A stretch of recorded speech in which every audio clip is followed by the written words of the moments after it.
Hello good morning साथियों, welcome to MPS motivators. शिक्षा का ऐसा प्लेटफॉर्म है जिस पे आप अपने घर पे रहकर अच्छी शिक्षा को प्राप्त कर सकते हैं।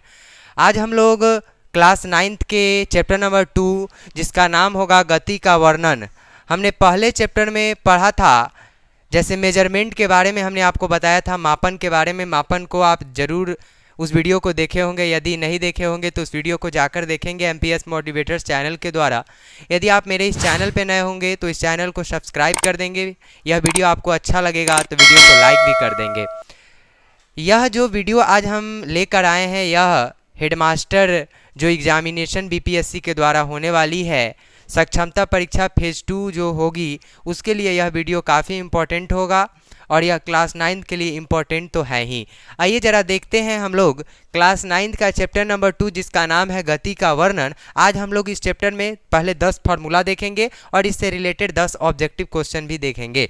तो आइए देखते हैं। सबसे पहला है दूरी बराबर होता है चाल गुना समय। फार्मूला होता है, जैसे ऐसा नहीं है कि क्लास 9th में जब आप नोमेरिकल बनाओगे तो नोमेरिकल में ये सब फार्मूला क्या होता है, इंपॉर्टेंस रखता है अपने आप में। दूरी बराबर होता है चाल गुना समय एंड द विस्थापन होता है, विस्थापन बराबर वेग गुना समय। तो वेग इंटू क्या होता है, समय होता है। फिर आगे देखिएगा, औसत चाल पूछ सकता है या वेग पूछ सकता है ना, तो उसको हम लोग लिखते हैं u plus v by 2। U को मतलब देखते हैं, जैसे u को डिनोट किया है, v को डिनोट किया है, तो हम आपको बताएंगे कि u और v क्या है। आगे देखेंगे, त्वरण बराबर होता है v माइनस यू बटा टी, बराबर हम इसको लिख सकते हैं कि वेग में परिवर्तन बटा समय लिख सकते हैं। रेखीय वेग को कहा जाता है कोणीय वेग गुना त्रिज्या। त्रिज्या को आप लोग सूचित करते हैं स्मॉल आर के द्वारा। किसके द्वारा? स्मॉल आर के द्वारा, याद रखिएगा।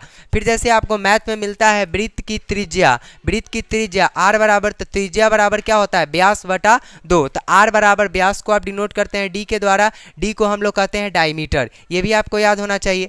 आगे देखिएगा, वृत्त की परिधि, वृत्त का जो परिधि होता है उसको हम लोग कहते हैं 2 पाई आर। वृत्त की परिधि क्या होती है, 2 पाई आर होती है। आगे देखिएगा, एस बराबर होता है, इसको डिनोट आप करते हैं, इसको शॉर्ट फॉर्म में लिखते हैं यूटी प्लस 1/2 AT स्क्वायर, है ना। ए एक्सेलरेशन, टी समय, है ना। आगे देखिएगा, वी स्क्वायर बराबर होता है यू स्क्वायर प्लस 2AS। फिर देखिएगा v बराबर u प्लस AT। देखिएगा, जैसे कुछ ऑब्जेक्टिव क्वेश्चन लेकर आए हैं, विस्थापन की दर क्या है, तो विस्थापन की दर किसको कहते हैं, हम लोग वेग को कहते हैं, याद रखिएगा। ऑडोमीटर क्या मापता है, तो दूरी मापता है। ऑडोमीटर क्या मापता है, दूरी मापता है। सदिश का परिणाम कभी भी नहीं हो सकता है, सदिश का परिणाम क्या होगा, कभी भी नहीं होगा, ऋणात्मक नहीं होता है। किसी विशेष दिशा में कण की चाल को उसका डैश कहते हैं, तो क्या कहते हैं, वेग कहते हैं, ठीक है। फिर देखिएगा, सरल रेखा पर समरूप ढंग से गतिमान कण का वेग कैसा होता है, तो गतिमान कण का वेग अचर होता है, ठीक है। जैसे हम लोग अभी तुरंत देखे थे वेग के बारे में, प्रारंभिक वेग और अंतिम वेग u और v को, तो u को हम लोग प्रारंभिक वेग कहते हैं और v को हम लोग अंतिम वेग कहते हैं। चलिए हम आपको एक अंतर भी दिखाते हैं, चाल और वेग में अंतर। चाल में पहला अंतर है कि इकाई समय में तय की गई दूरी चाल कहलाती है, ठीक है, याद रखेंगे। ऐसे डिफिनीशन भी तौर पे अगर मान लेते हैं कि जब आपके बोर्ड एग्जामिनेशन होते हैं, जब आप एग्ज़ाम देते हैं हाई स्कूल में, तो उस समय आपको पूछ सकता है चाल क्या है ना। इकाई समय में तय की गई दूरी क्या कहलाती है, चाल कहलाती है, ठीक है। अब देखिए, जैसे कहना है कि वेग क्या है, तो इकाई समय में तय किया गया विस्थापन क्या कहलाता है, वेग कहलाता है, ठीक है। फिर देखिएगा, पूछता है जैसे यह सदिश राशि है कि अदिश राशि है, तो जैसे आप देख सकते हैं कि चाल क्या है, अदिश राशि है, ठीक है, और वेग क्या है, सदिश राशि है।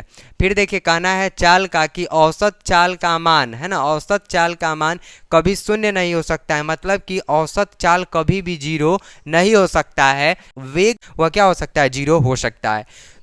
तो आज हम लोगों ने क्लास 9th के चैप्टर नंबर 2 से जो भी इम्पोर्टेंट क्वेश्चन थे, आज हम लोगों ने उसे देखने का प्रयास किया है। नेक्स्ट वीडियो में हम लोग आपके लिए क्लास 9th का तीसरा चैप्टर लेकर आएंगे।